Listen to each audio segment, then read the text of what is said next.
की चर्चा करते हैं और आपकी तकलीफों का आयुर्वेदिक निदान बताते हैं। हर रोज की तरह आज भी हमारे साथ मौजूद हैं विश्व प्रसिद्ध आयुर्वेदाचार्य डॉक्टर प्रताप चौहान जी। डॉक्टर साहब बहुत बहुत स्वागत है। धन्यवाद जी।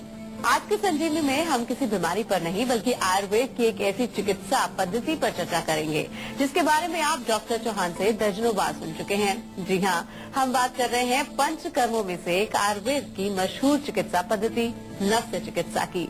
तो आज की संजीवनी आप बेहद ध्यान से देखेगा ताकि आप नस्य चिकित्सा की खासियत को जान सके और उसका लाभ उठा सके। साथ ही साथ संजीवनी टिप्स में हम जानेंगे तुतलापन दूर करने के कारगर नुस्खों के बारे में। तो आइए सबसे पहले देख लेते हैं कि क्या होती है नस्य चिकित्सा।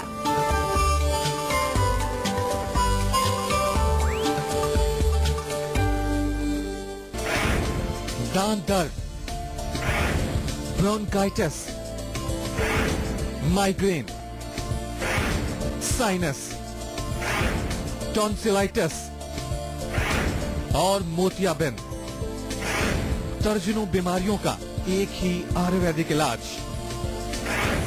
नस्य चिकित्सा। तो सबसे पहले डॉक्टर साहब से जान लेते हैं कि क्या होती है नस्य चिकित्सा और पंचकर्म में कितनी अहम है ये नस्य चिकित्सा। जी देखिए, जैसे आपने पंचकर्म का जो है शब्द का प्रयोग किया है, तो आयुर्वेद में एक चिकित्सा का एक ब्रांच है हमारा जिसको कि हम शोधन चिकित्सा कहते हैं, यानी कि उसमें क्लीनिंग हमारा मेन उद्देश्य है। जो टॉक्सिन्स हैं, जो दोष हैं शरीर में जो बढ़े हुए हैं, उनको शरीर से बाहर निकालने की 5 विधियां हैं। और इन 5 विधियों में अगर देखें तो इसमें से एक जो है वो नस्य है। जैसे कि वमन है, एक विरेचन है, बस्ती है, नस्य। नस्य यानी कि हमारी जो नाक है, नासिका जो है, नासिका से ही ये शब्द जो बना नस्य, नासिका के माध्यम से, नोज के माध्यम से हम जो है इसमें औषधि डालते हैं। और औषधि जो है कहाँ डालते हैं? ऐसा माना जाता है कि हमारी नाक जो है वो हमारे सिर का द्वार है, यानी कि हमारे जो ब्रेन है, मस्तिष्क है, आंख, नाक, गला, ये जो पूरा हिस्सा ऊपर का है, इसका मेन डोर ये है। तो वहाँ पर हमें कोई चीज अगर पहुँचानी है, कुछ हमें पोषण पहुँचाना है या वहाँ से कुछ टॉक्सिन्स को बाहर निकालना है, तो उसका माध्यम ये नाक है। और उस नाक के माध्यम से जो चिकित्सा की जाती है, बिल्कुल सिंपल भाषा में आपको समझा रहा हूँ, उसको नस्य चिकित्सा कहते हैं। आमतौर पर पंचकर्म सेंटर्स में की जाती है, डॉक्टर की देखरेख में की जाती है। कुछ चीजें हम घर में भी आपको कई बार बताते हैं अपने शो में कि नाक में बादाम का तेल डालो, नाक में सुबह शाम तिल का तेल लगाइए, तो ये एक रोजमर्रा की चीजें। लेकिन जहाँ चिकित्सा की बात करें, नस्य चिकित्सा जो है, जो पंचकर्म का एक हिस्सा है, वो डेफिनेटली आपको एक चिकित्सक की देखरेख में करानी चाहिए। बहुत अच्छी चिकित्सा है, बहुत सारे रोगों में फायदा करती है, उसके बारे में और जिक्र करेंगे आपको। एक कॉलर हमारे साथ जुड़ गए हैं, बीकानेर से हैं। आप अपना नाम बता के सवाल कर सकते हैं। हाँ जी सर, एक्चुअली बताना चाहूँगा, मेरे फादर है पैरालाइज लास्ट 5 ईयर से जी। तो सर उनके बीमारी के रिगार्डिंग काफी सारी आयुर्वेदिक दवाइयाँ खिलाई गई उन्हें, बट सर सही नहीं हो पाते हैं। देखिए, पैरालाइज्ड है 5 साल से, डेफिनेटली रोग गंभीर है। तो मैं आपको जब भी कोई चीज बताता हूँ, आप लोगों से बातें मैं करता हूँ इस शो के माध्यम से, तो मैं आपको कोशिश करता हूं कि जो सही मार्ग है वो आपको बताया जाए। 5 साल से पैरालाइज्ड है तो पुराना रोग हो चुका है और अभी उनकी स्थिति खराब है, अच्छी स्थिति नहीं है, दवाई आपने काफी कराई है। मैं आपको 2-3 चीजें बताना चाहूंगा। एक तो उनकी पूरी बॉडी में मालिश जरूर करिए।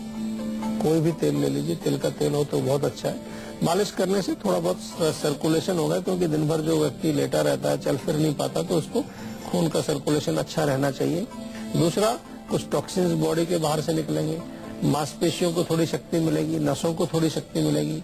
इसके अलावा, क्योंकि ये रोग मुख्य रूप से हमारे मस्तिष्क से संबंधित है, हमारे ब्रेन के अंदर कुछ हिस्सा कोई डैमेज हो गया है, वहाँ कोई ब्लीडिंग हो गई है, कुछ वहाँ पर नस फट गई है, वहाँ पर हेमरेज होकर के कोई क्लॉट बन गया, अनेक उसके कारण है।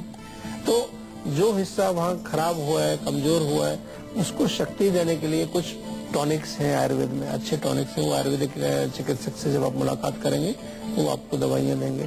आप घर में अगर लेना चाहें तो ब्राह्मी और अश्वगंधा का एक चूर्ण बना करके उनको सुबह शाम जो है उस मिक्सचर में से 1-1 चम्मच आप दूध के साथ सेवन कराइए, तो उससे फर्क पड़ेगा। और नस्य की आज हमने बात की, और नस्य का मैंने जिक्र किया था कि पैरालिसिस के केसेस में भी नस्य हम कराते हैं।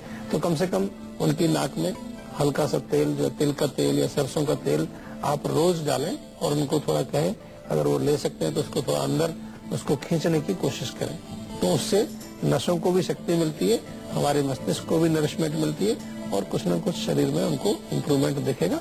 लेकिन केस गंभीर है तो चिकित्सा की जहाँ बात आती है तो मैंने आपको जनरल चीजें बताई जो आप घर पे कर सकते हैं। चिकित्सा की बात आती है तो डॉक्टर से पूरी परामर्श करके, बातचीत करके, आयुर्वेदिक डॉक्टर से बातचीत करके उनकी चिकित्सा करनी चाहिए।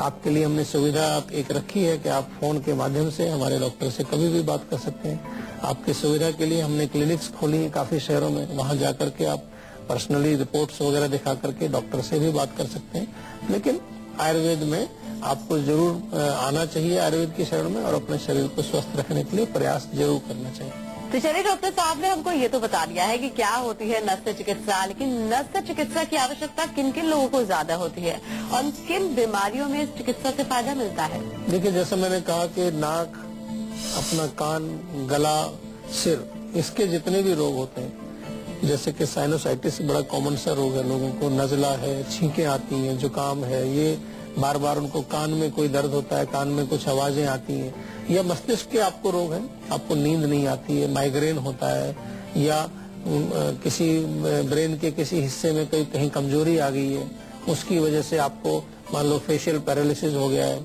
इवन जो सर्वाइकल के जो रोग होते हैं, सर्वाइकल स्पॉन्डिलोसिस, या आपको गर्दन का दर्द है या कंधों में भी दर्द जा रहा है, वहां तक जाकर के इफेक्ट करता है। बहुत अच्छी चिकित्सा है और हमने देखा है कि जिन लोगों को खास तौर से डिप्रेशन है, एंजाइटी है, नींद रात को नहीं आती, इंसोम्निया उनको है, मस्तिष्क में इवन जो स्किज़ोफ्रेनिया यानी कि जो डिक्लेयर कर दिया जाता है कि ये इसका दिमाग जो है ठीक काम नहीं कर रहा है, पागल हो गया एक तरह से, ऐसे रोगों में भी of course there are other treatments, और भी ट्रीटमेंट है, लेकिन उसके साथ साथ ये नस्य चिकित्सा भी बहुत फायदेमंद होती है। एक कॉलर हमारे साथ जुड़ गए हैं, रविंद्र है पलवल से। जी, क्या जानना चाहते हैं आप? हेलो जी। हाँ जी, नमस्कार सर। नमस्कार जी।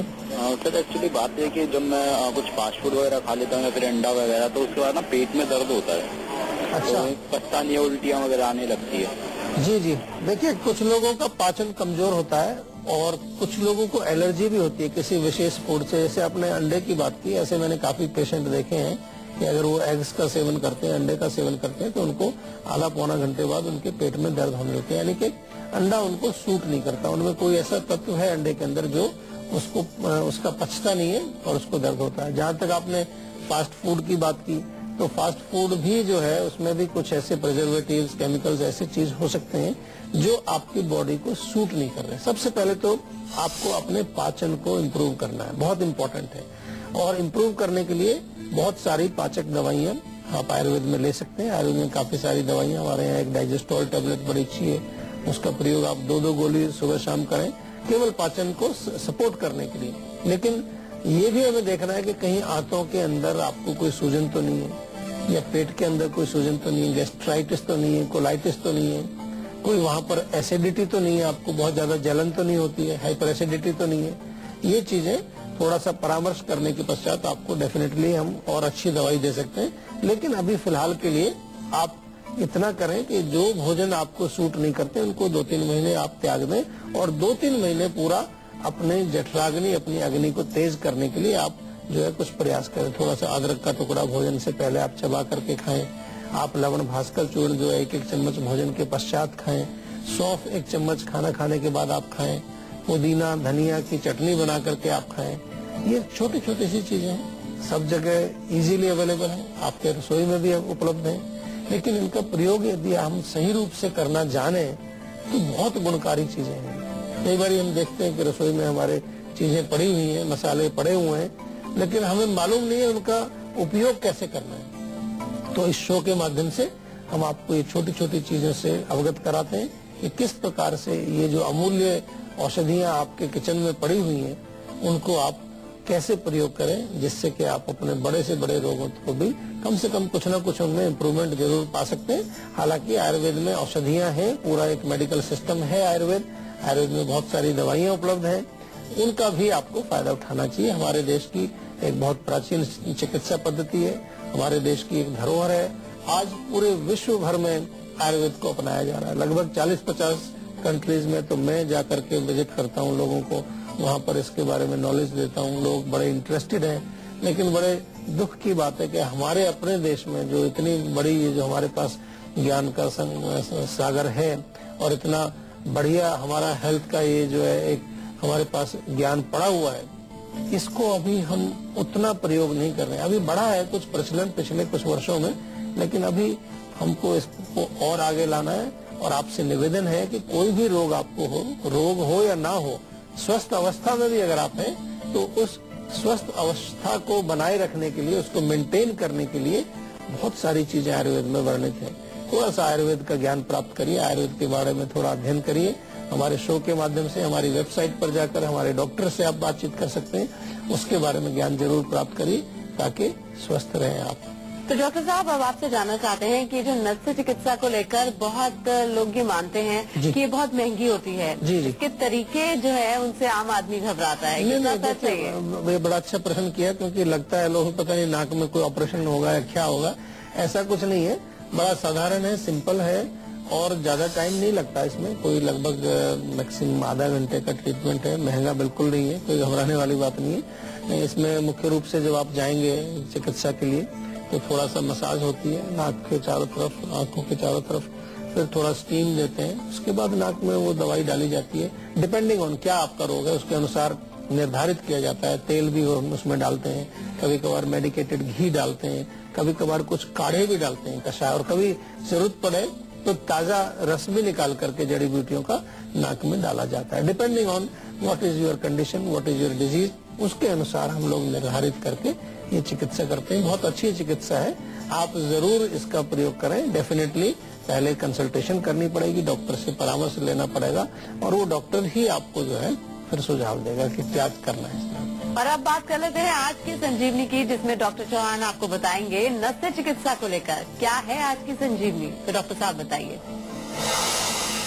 देखिए, सबसे पहले तो मैं आपको एक चीज बताना चाहता हूँ। इसको आयुर्वेद में प्रतिमर्श नस्य बोलते हैं। कई प्रकार के नस्य हैं। प्रतिमर्श यानी कि जो प्रतिदिन आप नस्य कर सकते हैं। सुबह आप नहाते हैं, थोड़ा सा तिल का तेल नाक में लगाएं, नाक में डालें, या थोड़ा सा बादाम का तेल हम कई बार डालने को वो आपको बोलते हैं। ये बहुत अच्छी चीज है और ये करने से आप अपने मस्तिष्क को, आपकी नाक है और जो अंदर के जितने भी हमारे जो इंद्रियों के जो केंद्र हैं उनको स्वस्थ रख सकते हैं। ये बहुत अच्छी चीज है। अच्छा, जहाँ तक चिकित्सा की बात करें तो जिन लोगों को माइग्रेन है, माइग्रेन में जो है हम नस्य कराते हैं, उसमें माइग्रेन में नस्य बहुत अच्छा फायदा करता है। आमतौर पर हम कई बार आपको बताते हैं घी में केसर मिला करके नाक में डालने के लिए बोलते हैं, वो घर के लिए बताते हैं। लेकिन नस्य चिकित्सा की जब हम बात करते हैं तो वो एक प्रॉपर ट्रीटमेंट है, वो आपको एक डॉक्टर के अंडर में पंचकर्म सेंटर में जाकर ही कराना चाहिए। इसके अलावा नींद यदि आपको रात को नहीं आती है तो इसमें दो चीजें करते हैं, शिरोधारा और साथ में नस्य। और यदि आपको चेहरे पर कुछ जो है सुन्नपन आता है या फेस पर कोई हिस्सा थोड़ा सा जो है उसमें पैरालिसिस टाइप का हो गया है तो वहाँ पर नस्य भी करते हैं, साथ में स्नेहन भी करते हैं और स्वेदन भी करते हैं, उससे काफी लाभ मिलता है। और इसी प्रकार से नेजल एलर्जी, आपने बड़ा कॉमन सा नाम सुना होगा। लोग कहते हैं जी नाक में छींकें आती हैं, नाक में खुजली होती है, नाक से पानी आता है, तो उसके लिए तेल का नस्य कराया जाता है। क्योंकि हम अक्सर इसको देखते हैं कि कौन से दोष का प्रकोप है। अगर पित्त का प्रकोप है तो पित्त के शमन के लिए वो कोई तेल आपको डाला जाएगा। कफ का अगर है तो कफ के नाश करने के लिए वहाँ पर आपको नस्य दिया जाएगा। तो अच्छी चिकित्सा है। आपको अगर अवसर मिले तो कभी इसको जरूर आप प्रयोग करिए। और प्रयोग करने के लिए आयुर्वेदिक पंचकर्म सेंटर्स में अगर आप जाएं, और हमारे यहाँ तो फरीदाबाद में हमारा पूरा सेंटर है, वहाँ काफी सारे लोग आते हैं और चिकित्सा लेते हैं। इस प्रकार से पंचकर्म के और भी जो है चिकित्सा हम वहाँ पर कराते हैं। तो अब डॉक्टर चौहान से जानते हैं कि अगर नस्य चिकित्सा कोई करा रहा है तो जाहिर सी बात है परहेज भी करना पड़ेगा जी। तो क्या हिदायत आप देना चाहते हैं? देखिए, एक तो जैसे ऐसा नहीं कि खाना खाया तुरंत नस्य कर लिया, या कभी बहुत ज्यादा कमजोरी महसूस कर रहे हैं तो नस्य कर लिया। कई कंडीशंस हैं, उनमें आपको ध्यान रखना पड़ता है, वो डॉक्टर से आपको समझाएंगे। दूसरा ये है कि अगर नस्य आप ले रहे हैं तो उसमें कई बार गले में आपके औषधि युक्त तेल जाता है, तो उसको थोड़ा देर रहने दीजिए। ऐसा नहीं कि कई लोग एकदम से बड़े विचलित हो जाते हैं, घबरा जाते हैं।